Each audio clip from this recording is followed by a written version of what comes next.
쉽게 생각해서 내신 5등급이면 국어 대 정도로 내신 1등급인 학생을 역전할 수 있고요. 내신 6등급, 7등급에 해당이 되면 국어 정도로 내신 1등급인 학생을 역전할 수 있습니다.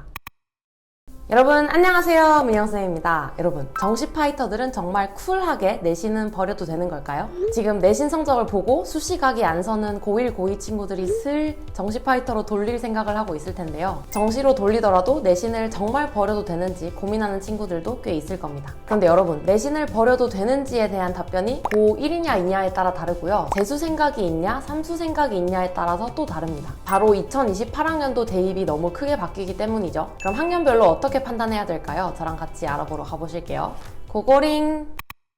자, 여러분들 중에 혹시라도 2028학년도 대입을 준비할 확률이 조금이라도 있는 경우 정시 파이터도 내신을 버리면 안 됩니다. 지금 고1들은 재수를 할 경우, 고2들은 삼수를 할 경우 이 2028 대입을 준비하게 되죠. 혹시 이 중에 해당이 된다면 여러분들이 N수를 할 때 입시가 너무 크게 바뀌기 때문에 내신을 버릴 수가 없습니다. 우선 지금과 달리 얼마나 많은 대학이 정시에서 내신을 반영할지 아직 모르고, 정시에서 내신 변별력이 얼마나 클지도 모르고, 또 여러분이 지금 받는 이 9등급제의 내신이 어떤 방식으로 활용될지도 전혀 모릅니다. 여러분이 재수, 삼수할 의향이 없다면, 입시가 바뀌지 않으니 현재 정시에서 내신을 보는 서울대, 연대, 고대 목표가 아닐 경우 쿨하게 내신을 버리셔도 돼요. 그런데 크게 바뀌는 입시를 대비해야 되는 입장이라면 만약을 대비해서 내신을 챙겨야 하는 거죠. 그리고 2028학년도에는 수능도 개편되기 때문에 내신에서 딱히 버릴 만한 과목이 없게 됩니다. 지금 수능에서는 자연계 학생들은 사탐 공부를 안 해도 되고 인문계 학생들은 과탐 공부를 안 해도 되기 때문에 내신에서 수능에 불필요한 과목은 버리셔도 돼요. 그런데 2028 수능에서는 통합사회, 통합과학을 모두가 다 같이 봐야 되기 때문에 딱히 내신에서 버릴 만한 과목도 없는 상황이 됩니다. 그러니 정시 파이터여도 내가 2028 대입을 할지 먼저 고민하고 내신 버릴지 여부를 판단하시길 바랍니다.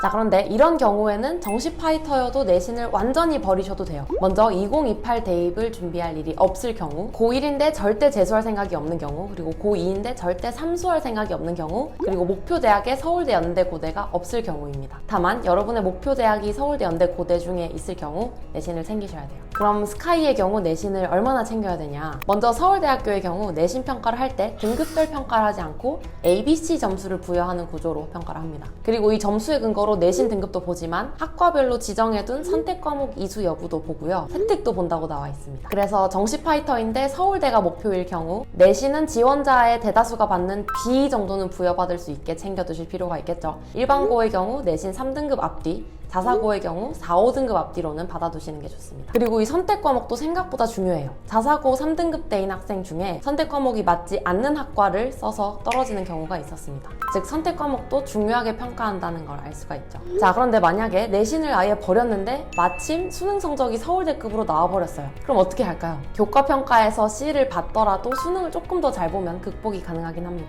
교과평가에서 B를 받는 경우 A를 받는 학생 대비 수능 한 문제 정도 부족하다고 생각하시면 되고, C를 받게 되는 경우 A를 받는 학생 대비 2문제 정도가 부족하다고 생각하시면 됩니다. 그러니까 이만큼 잘 보면 극복 가능한 거죠.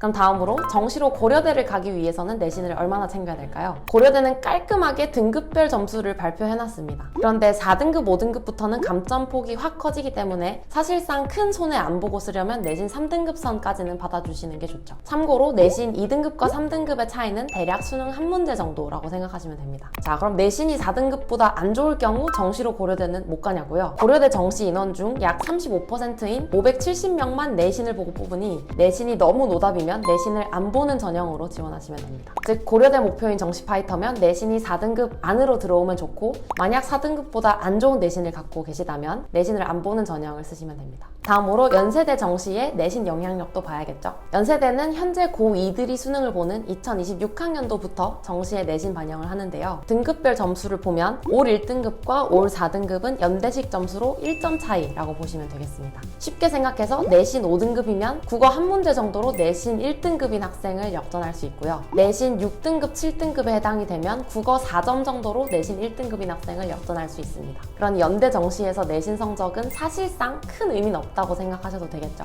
자, 그런데 연세대만의 특징을 좀 짚자면 예체능에서 ABC 중 BC를 받으면 타격이 조금 있습니다. 감점폭이 크진 않아도 예체능도 평가 대상으로 나와 있으니 연대를 목표로 하는 정시 파이터들은 예체능도 챙기시길 추천드립니다. 그래서 총 정리를 해보자면 고1인데 재수의향이 없는 경우, 고2인데 삼수의향이 없는 경우 내신을 버리셔도 됩니다. 다만 정시로 서울대, 연대, 고대가 목표일 경우에는 내신을 버리면 안 되고 대학별 특징은 제가 다음 표에 다시 한번 요약해서 띄워드리겠습니다. 자, 이렇게 해서 오늘은 정시 파이터들이 내신을 정말 버려도 되는가에 대해 이야기해봤고요. 이 답변이 학년에 따라, 재수 의향에 따라 달라지기 때문에 오늘 영상을 토대로 내신을 챙길 것인지 버릴 것인지 잘 판단하시길 바랍니다. 그럼 저희는 또 다음 영상에서 만날게요. 안녕!